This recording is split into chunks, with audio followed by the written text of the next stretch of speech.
जय श्री राधे कृष्ण। आप सभी का आपके अपने YouTube channel BK Mishra present में बहुत बहुत स्वागत है। आइए सुनते हैं छठ व्रत की कथा। हिंदू धर्म में छठ का व्रत बड़ा ही कठिन माना गया है। छठ व्रत में कार्तिक मास शुक्ल पक्ष की चतुर्थी तिथि के दिन नहाय खाए किया जाता है। पंचमी तिथि के दिन खरना किया जाता है। षष्ठी तिथि के दिन शाम को संध्या अर्घ्य दिया जाता है। सप्तमी तिथि के दिन सुबह का अर्घ्य दे करके फिर व्रत का पारण किया जाता है। यह व्रत बड़ा ही कठिन माना गया है। जो भी भक्त सच्ची श्रद्धा के साथ छठ का व्रत धारण करते हैं, कथा श्रवण करते हैं, तो षष्ठी देवी की कृपा से, भगवान सूर्य नारायण की कृपा से उनके सभी प्रकार के पाप और ताप नष्ट होते हैं, सभी प्रकार के रोग और दोष दूर होते हैं तथा पुत्र और पुत्रादि की प्राप्ति होती है। छठ पूजा लोक आस्था का महान पर्व है, जिसमें छठी मैया यानी षष्ठी देवी की विशेषता पूजा की जाती है। इस त्योहार पर डूबते और उगते सूर्य की पूजा कर अर्घ्य दिया जाता है। पंचांग के अनुसार हर वर्ष छठ पूजा नहाय खाए के साथ कार्तिक शुक्ल चतुर्थी तिथि को शुरू हो जाती है और फिर सुबह के अर्घ्य के साथ सप्तमी तिथि पर इसका समापन होता है। छठ पूजा की शाम के समय व्रती महिलाएं व्रत कथा सुनती हैं और सुनाती हैं। तो आइए सुनते हैं छठ पूजा छठ व्रत की कथा। तो बोलिए प्रेम से छठी मैया की जय, भगवान सूर्य देव की जय, सर्व देवी देवता की जय। छठ पूजा की पौराणिक कथा है कि एक समय राजा प्रियव्रत हुआ करते थे, जिन्हें कोई संतान नहीं थी, जिससे वो और उनकी पत्नी मालिनी हमेशा दुखी रहती थी। संतान प्राप्ति के लिए उन्होंने कई प्रयत्न किए, लेकिन उन्हें निराशा ही हाथ लगी। एक बार की बात है, जब संतान प्राप्ति की कामना के साथ राजा और रानी ने महर्षि कश्यप के पास जाकर संतान प्राप्ति के लिए कोई अचूक उपाय बताने का आग्रह किया।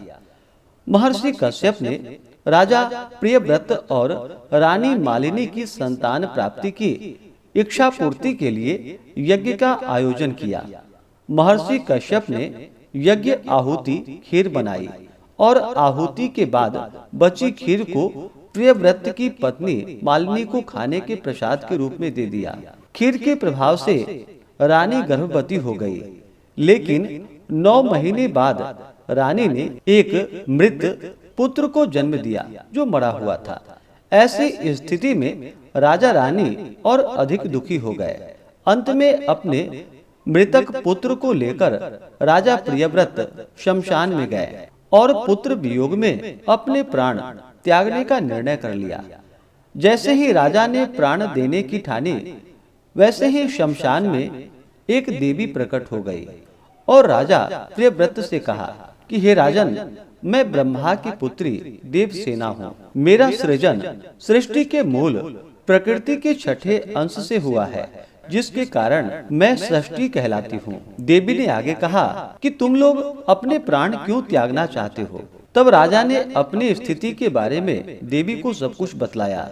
इस पर षष्ठी देवी ने राजा प्रियव्रत को उनकी समस्या का समाधान बताते हुए कहा कि तुम मेरी विधि विधान से पूजा करो और दूसरों को भी मेरी पूजा के लिए प्रेरित करो। इससे तुम्हें संतान सुख की अवश्य ही प्राप्ति होगी।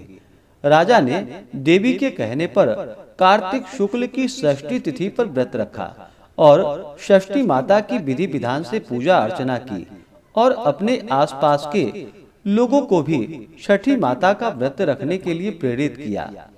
षष्ठी देवी की पूजा के फलस्वरूप राजा की पत्नी फिर से गर्भवती हो गई और 9 महीने बाद उनको पुत्र रत्न की प्राप्ति हुई।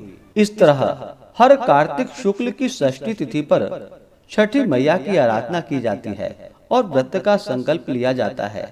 इससे षष्ठी देवी प्रसन्न होकर के पुत्र पौत्रादि का आशीर्वाद प्रदान करती हैं तथा सभी प्रकार के रोग और दोष को दूर कर देती हैं।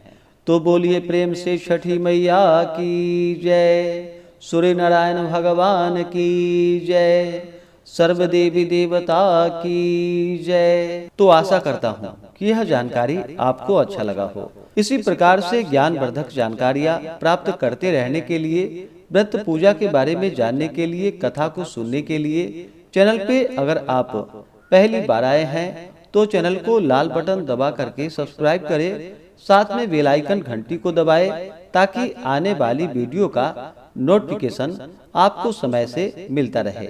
वीडियो को लाइक करें, शेयर करें। सुखी रहें और स्वस्थ रहें। जय श्री राधे कृष्ण। धन्यवाद।